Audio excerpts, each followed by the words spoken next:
Hello students, in the last lecture we have studied about the meaning of demand. I also told you about two types of demand tables, children. One was called as the individual demand schedule. Then we drew individual demand curve. From individual demand schedules we derive what is called as a market demand schedule और फिर उसमें से हमने बनाया था market का demand curve. अच्छा, in both the cases children we learned that there is inverse relationship between price and quantity demanded. That means price, if it moves downwards, the demand will move upwards. If price moves upwards, demand will move downwards. There is an opposite relationship.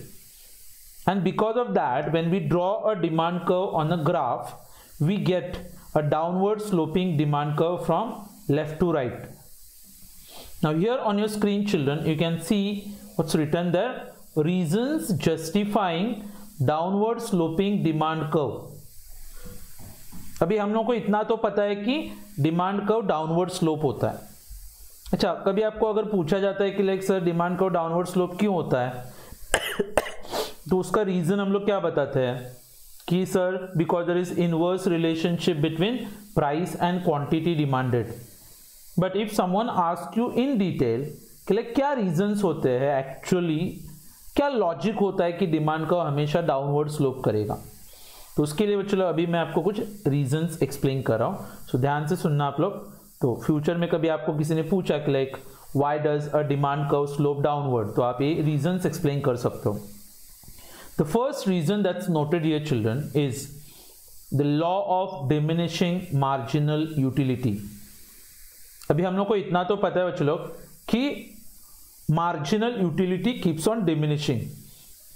जैसे जैसे आप stock बढ़ाते जाते हो, हमने पढ़ा था first Apple, second Apple, third Apple, और उसमें से मिलने वाला मार्जिनल यूटिलिटी बच्चों लोग कैसे 10, 8, 6, 4, 2, 0, -2 ऐसे कम होते जा रहा था. अच्छा, see children here what happens is that कि people tend to buy more quantity when the price of that commodity falls. मतलब जब भी किसी कमोडिटी का प्राइस कम होता है तो कंज्यूमर जनरली उसका ज्यादा प्रोडक्ट्स परचेस करने के लिए जाता है. और ये बच्चों हम लोगों ने समझा था, if I can come across the table which I had shown you, जहाँ पे हमने पढ़ा था बच्चों लोग रिलेशनशिप बिटवीन टोटल यूटिलिटी और फिर marginal utility and price. Okay, तो suppose like children here I told you like this कि whenever you buy a particular product, जब भी हम लोग कोई भी पर्टिकुलर प्रोडक्ट परचेस करते हैं बच्चों लोग, यहाँ पे ये आपको याद आ रहा है कुछ टेबल. फर्स्ट एप्पल 10 यूनिट्स का 10 यूनिट्स थे, मार्केट प्राइस कितना है 50, यूटिलिटी कितना मिल रहा था 100, तो आपने परचेस किया था. इधर बच्चों लोग 50 रुपये का प्राइस है, 80 रुपीज़, 80 यूनिट्स का यूटिलिटी था, तो ये भी आपने परचेस किया था. इधर 50 यूनिट्स का प्राइस है, 70 का यूटिलिटी, ये भी आपने परचेस किया था. फिर यहाँ पे आपका प्राइस और मार्जिनल यूटिलिटी क्या हुआ था, इक्वल. अच्छा, तो फोर्थ एप्पल तक आपने परचेस किया था. फिफ्थ एप्पल आप परचेस नहीं कर रहे थे क्योंकि यहाँ पे एप्पल का प्राइस कितना हो गया था बच्चों लोग 50 और यूटिलिटी कितना मिल रहा है 30. अच्छा, अगर आप ये एप्पल बेचना चाहते हो, अगर आप एक सेलर हो, तो मैंने आपको तभी भी सवाल पूछा था कि एप्पल का प्राइस 50 है, यूटिलिटी 30 मिल रहा है, तो you are not able to sell it, consumer purchase नहीं कर रहा है, तो how can you sell it. तो आप एक काम कर सकते हो, ये 50 रुपये का एप्पल है ना, उसको आप 30 रुपये में अवेलेबल करा के देना मार्केट में, तो मार्जिनल यूटिलिटी और प्राइस क्या होगा, इक्वल होगा. तो जब प्राइस 50 है तो 4 एप्पल्स बिक रहे हैं बच्चों लोग. अगर प्राइस को आप 30 करोगे तो कितने एप्पल्स बिकेंगे 5. तो हो गया ना बच्चों लोग. जैसे आप प्राइस कम करते हो तो और एक्स्ट्रा यूनिट बिकता है. अगर आपको 6 वाला एप्पल यूनिट्स बेचना है ना चलो, तो आपको प्राइस कितना करना पड़ेगा 10. तो जितनी बार आप प्राइस कम करोगे तो ऑटोमेटिकली क्या होता जाएगा, people will be buying more quantity of those goods, and that's what we analyze here. इसलिए बच्चों लोग यहाँ पे जो सबसे पहला रीजन हमने कोट किया है वो होता है the law of diminishing marginal utility. तो जैसे ही प्राइस कम होगा तो कंज्यूमर कनेक्ट करता है कि लाइक हाँ यूटिलिटी ज़्यादा मिल रहा है, प्राइस उतना ही है, तो मैं उसको परचेस कर सकता हूँ. अच्छा, the second reason that we have in line here children, it's what's known as income effect. But चलो जब भी किसी कमोडिटी का प्राइस कम होता है, जैसे कि अगर एक आध कमोडिटी है बच्चों जिसका ओरिजिनल प्राइस 10 रुपीज़ है, मेरे पास 100 रुपीज़ है, तो मैं क्या कर सकता हूँ 10 रुपए के 10 यूनिट्स परचेस कर सकता हूँ मैं। यस, सडनली मैंने नोटिस किया बच्चों कि उस प्रोडक्ट का प्राइस 10 रुपए से 5 रुपए पे आ गया है, तो अभी अगर मैं उसका 10 यूनिट्स खरीदने जाऊँ तो मेरा 50 रुपए ही खर्च होता है। तो सडनली मैंने एक्सपीरियंस किया है कि मेरे पास कुछ 50 रुपए बच गए हैं। वो जो पैसा बचता है बच्चों, it's like a income for me because it's my saving. तो मैंने नोटिस किया है कि whenever there is a fall in the price of a commodity, तो I experience there is an increase in my income by ₹50। तो जो extra 50 रुपए मेरे पास बच गए उससे मैं बच्चों लोग और 10 यूनिट्स परचेस कर सकता हूँ। यस बच्चों लोग, आप कर सकते हो। तो वापस से रिपीट करा मैं एग्जाम्पल, मेरे पास 100 रुपीज़ है, एक प्रोडक्ट का प्राइस 10 रुपए है, तो I was buying 10 units of that particular commodity. फिर सडनली क्या हो गया, उस प्रोडक्ट का प्राइस 10 रुपए का 5 रुपए हुआ। अभी जब मैं 10 यूनिट खरीदता हूँ तो मेरे पास 50 रुपए बच जाते हैं, इसको इनकम इफेक्ट बोलते हैं। तो जो एक्स्ट्रा 50 रुपए मेरे पास बचे उससे मैं और 10 यूनिट्स परचेस करता हूँ। तो आपने देखा प्राइस कम होने की वजह से कंज्यूमर का परचेसिंग पावर बढ़ जाता है और उतने ही इनकम में फिर उतने ही अमाउंट में वो पहले से ज़्यादा गुड्स परचेस कर सकता है। Yes, then the reason number 3 children, that is what is called as substitution effect. और सब्स्टिट्यूशन इफेक्ट, सब्स्टिट्यूशन का मतलब तो पता है आपको, एक के जगह पे दूसरा। जब दो गुड्स होते हैं बच्चों, कमोडिटी एक्स और कमोडिटी वाई, दोनों का भी प्राइस कितना होता है बच्चों, 10 और 10, और सडनली आपने नोटिस किया कि वाई का प्राइस 10 का 5 हो गया। अभी उसका प्राइस 10 का 5 होने की वजह से आपको लगता है कि अरे वाई सस्ता हो गया। तो लोगों का जनरल टेंडेंसी रहता है बच्चों कि जो कमोडिटी सस्ती दिखती है उसको ज़्यादा परचेस करो, और जो प्रोडक्ट महंगा दिखता है ना बच्चों उसका कंजम्पशन कंज्यूमर ऑटोमेटिकली घटा देता है। So in case of substitute goods, when the price of a commodity rises, the consumer will buy more units of the substitutes and less of the commodity whose price has increased. तो जिसका price कम हुआ उसको ज्यादा खरीदो, जिसका price बढ़ गया है उसको आप रिड्यूस करते हो। इनफैक्ट जो प्रोडक्ट महंगा हो गया है उसका पैसा भी हम लोग डाइवर्ट करेंगे किसकी तरफ, ऑब्वियसली जो प्रोडक्ट सस्ता हुआ है उसकी तरफ। तो that is called as substitution effect. 3 reasons हो गए बच्चों लोग। पहला होता है the law of diminishing marginal utility, दूसरा होता है इनकम इफेक्ट, तीसरा होता है substitution effect. Reason number 4 children, which says multipurpose uses और multiple uses we can say children. हम लोग एक आध प्रोडक्ट यूज करते रहते हैं, उसका एक जैसे कि इलेक्ट्रिसिटी आता है बच्चों। अब इलेक्ट्रिसिटी जब महंगा होता है तो हम लोग क्या करते हैं, उसको सिर्फ लिमिटेड यूज, लाइटिंग के लिए यूज करते हैं, अच्छा घरेलू जो इक्विपमेंट्स उसके लिए यूज करते हैं। लेकिन अगर सपोज लाइक कि अडानी पावर ने एक ऑफर लाया, क्या 399 अनलिमिटेड, जो करने का कर लो, 399 के ऊपर 1 रुपये बिल नहीं आएगा। फिर क्या होगा पता है चलो, अपने घर पे इक्विपमेंट्स बढ़ेंगे, फिर आप गीजर लगाओगे, वॉशिंग मशीन तो है ही, अलॉन्ग विद दैट रेफ्रिजरेटर्स भी आएंगे। अच्छा, then you also have like heaters भी आ गए, कूलर्स भी आ गए, एसी लगा लिया आपने। क्या करो बच्चों लोग, आप उसको एक चीज से ज्यादा इस चीज में इस्तेमाल करने चालू कर दो। क्यों? क्योंकि प्रोडक्ट सस्ता हो गया है। अच्छा, और फिर एक टाइम आ गया जब आपके घर पे मालूम पड़ा कि लाइक लोगों से ज्यादा इक्विपमेंट्स दिखने लगे। फिर उन्होंने क्या किया, अडानी पावर ने 399 का ऑफर था ना, उन्होंने बोला कि चलो अभी भी अनलिमिटेड है, बट ज्यादा नहीं, हम लोग इसमें 9 रुपए एक्स्ट्रा ले रहे हैं, तो 3999 रुपीज का बिल आएगा। हाँ, तो सब इक्विपमेंट्स अगर हम लोग खरीद सकते तो इसको हम लोग OLX पे बेच भी सकते हैं बच्चों लोग। फिर धीरे धीरे क्या होगा पता है, you will cut down on the use. फिर आप यहाँ तक भी आओगे कि दिन में 4 बार मतलब टीवी या फिर फैन, फ्रिज को भी बंद करके रखोगे थोड़ी देर के लिए। तो क्या हो रहा है बच्चों लोग, यहाँ पे जब एक प्रोडक्ट सस्ता होता है तो उसको हम लोग एक से ज्यादा काम के लिए यूज करना चालू करते हैं। जब वो महंगा होता है तो उसका यूज हम लोग क्या करते हैं, cut down.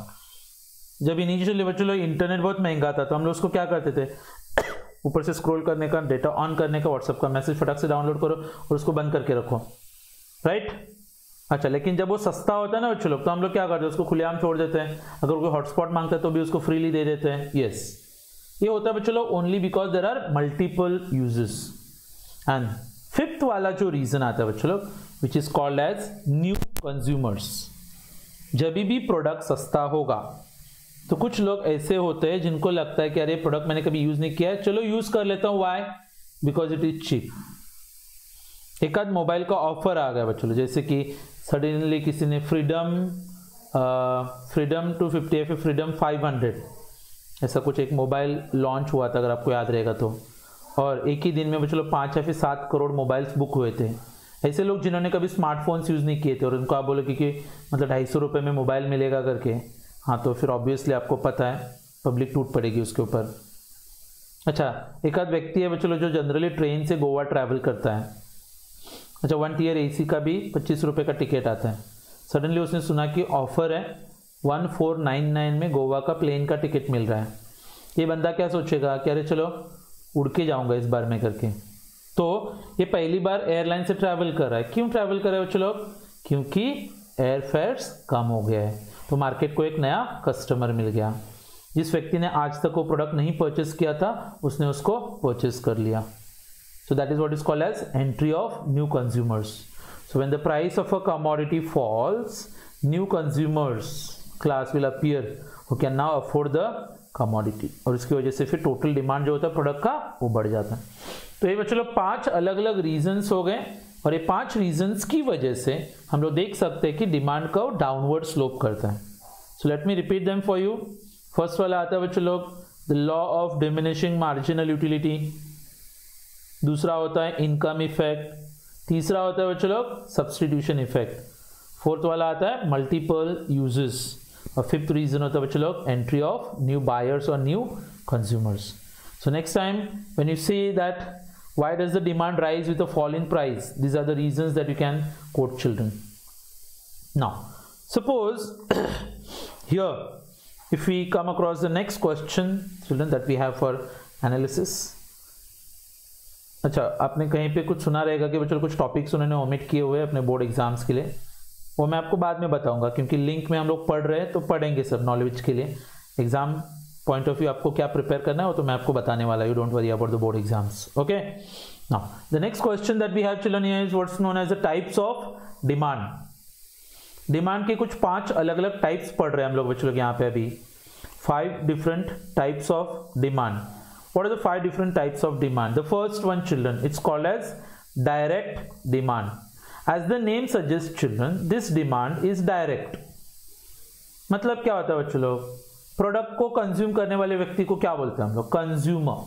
Now when we call him as a consumer, those products which are directly demanded by the consumer for his final consumption to satisfy his wants directly, then children that particular demand will be known as a direct demand.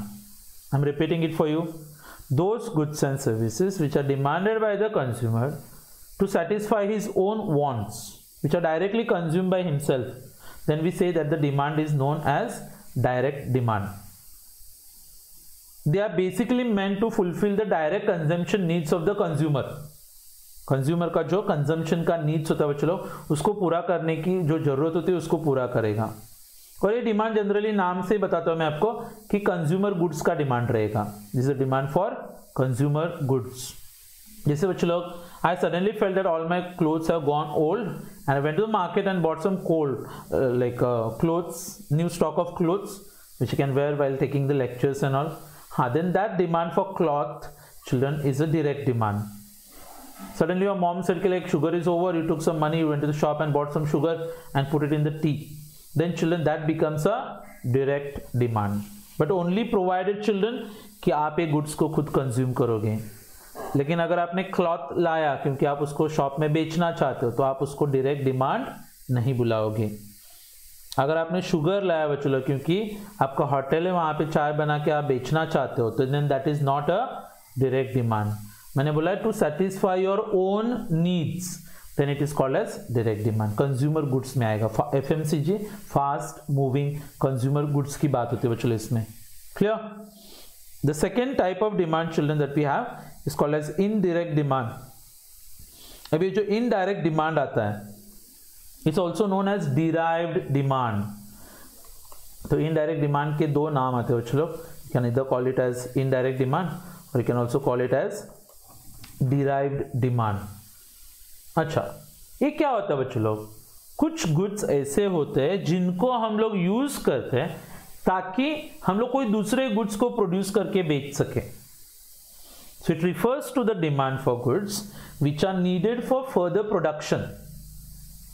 तो अगर direct demand बच्चों लोग consumer का demand होता है तो indirect demand बच्चों लोग प्रोड्यूसर्स का डिमांड आएगा। It is the demand for producer goods.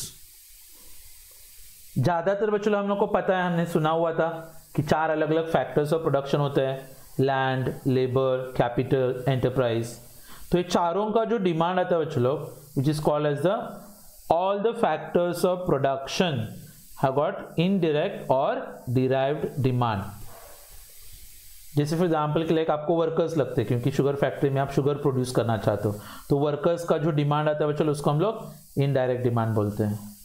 Sugar cane का भी जो डिमांड आएगा बच्चों उसको भी आप क्या बोलोगे, इनडायरेक्ट डिमांड बोलते हो। अगर आपने खुद के लिए कार परचेस किया तो उसको आप क्या बोलोगे, डायरेक्ट डिमांड। लेकिन आपने कार परचेस किया क्योंकि आप उबर या फिर ओला में उसको चलाना चाहते हो रेंट पे, then children it will be known as indirect demand. चलो चाय पत्ती अगर आप खुद यूज करोगे तो डायरेक्ट डिमांड, लेकिन वो चाय पत्ती को बनाने वाला जो मशीन रहेगा उस मशीन का डिमांड क्या रहेगा, इनडायरेक्ट डिमांड होता है। क्लियर? एग्जांपल्स के जरिए आप याद करोगे इसको। Then children we have got complementary और जॉइंट डिमांड। कौन सा है, कॉम्प्लीमेंट्री। कॉम्प्लीमेंट्री या फिर जॉइंट। जॉइंट मतलब नाम से दिख रहा है आपको कि एक से ज्यादा कमोडिटी आप यूज करोगे ताकि आप अपनी एक जरूरत को पूरा कर सको। When 2 or more goods are demanded jointly to satisfy a single want, जरूरत एक ही है लेकिन उस जरूरत को पूरा करने के लिए आपको सिर्फ एक गुड्स काफी नहीं होता, आपको एक से ज्यादा गुड्स लगते हैं बच्चों लोग।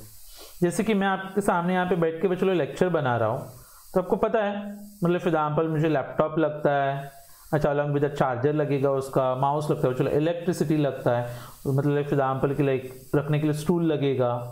या फिर व्हेन यू प्रिपेयर टी, आपने कभी सोचा बच्चों लोग, first of all you take a vessel, then you have some water, में टी पाउडर, उसके बाद में शक्कर, फिर मिल्क, इलायची वगैरह ऐड किया आपने, तो आपने देखा बहुत सारी चीजों को मिला के आप क्या करोगे, एक जरूरत यानी चाय पीने की जरूरत को पूरा करोगे। तो ऐसे गुड्स के डिमांड को हम लोग क्या बोलते हैं, इधर we can call it children as a complementary demand और we can call it as a joint demand. So when 2 or more goods are demanded jointly to satisfy a single want, and it will be known as a joint or complementary demand. For example, car. तो car का भी वही है बच्चों, आपके पास car होता है, फिर आप उसमें पेट्रोल डालते हो, फिर आप कहाँ पे ट्रैवल करने का आपका जो डिमांड होता है उसको फुलफिल करते हो, right? Yes. Then children the fourth one that's called as composite demand. क्या आता है, composite demand. The demand for a commodity which can be put to several users is known as composite demand. तो एक commodity को जब आप एक से ज्यादा जरूरतों को पूरा करने के लिए इस्तेमाल करोगे, then children that will be known as composite demand. For example बच्चों लोग, अभी अभी मैंने आपको बोला था इलेक्ट्रिसिटी, लाइट जलाने के लिए, फैन चलाने के लिए, वॉशिंग मशीन चलाने के लिए, रेफ्रिजरेटर बच्चों लोग, along with that geyser, equipments को चार्ज करने के लिए आप यूज करते हो। आपने देखा एक सर्विस है और आप उसको मल्टीपर्पज के लिए यूज करते हो। पानी भी एग्जांपल आ सकता है बच्चों इसका, water, yes. So when one का, अभी आप इसको कैसे याद रखोगे, डायरेक्ट डिमांड मतलब कंज्यूमर का, इनडायरेक्ट मतलब प्रोड्यूसर, कॉम्प्लीमेंट्री मतलब चलो 2-3 चीजें मिला के एक जरूरत पूरी करें, और कंपोजिट का मतलब क्या होता है, एक चीज आपको एक से ज्यादा चीजों का जरूरत पूरा करेगा। And lastly children we have got what is known as competitive demand. What is competitive demand? It is demand for those goods which are substitutes for each other.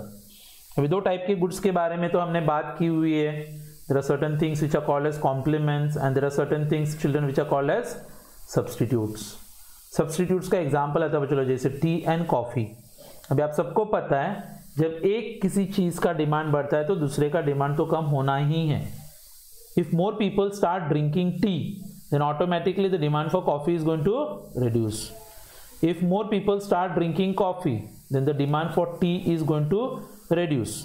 तो जब एक का डिमांड बढ़ने से दूसरी चीज का जब डिमांड कम होता है तो हम लोग ये समझ जाते हैं बच्चों लोग कि दोनों का डिमांड आपस में क्या कर रहा है, कॉम्पीट कर रहा है। So that is why children it will be known as competitive demand. Sugar आता है बच्चों लोग और जॉगरी भी आता है। ज्यादातर लोगों ने अगर हेल्थ कॉन्शियस होकर जॉगरी को यूज करना चालू किया तो ऑटोमेटिकली शुगर का डिमांड क्या होगा, कम होगा। जब लोगों को लगेगा कि अरे थम्सअप ज़्यादा तूफानी है करके, तो थम्सअप का डिमांड बढ़ेगा, तो ऑटोमेटिकली बच्चों पेप्सी और कोक का डिमांड क्या होगा, कम होगा। लेकिन उन्होंने बोले कि अरे नहीं, ये सलमान खान का तूफान ठंडा हो गया है करके मेरे को कोक ही पीना है, तो कोक पियोगे तो ऑटोमेटिकली थम्सअप का डिमांड क्या होगा, कम होगा।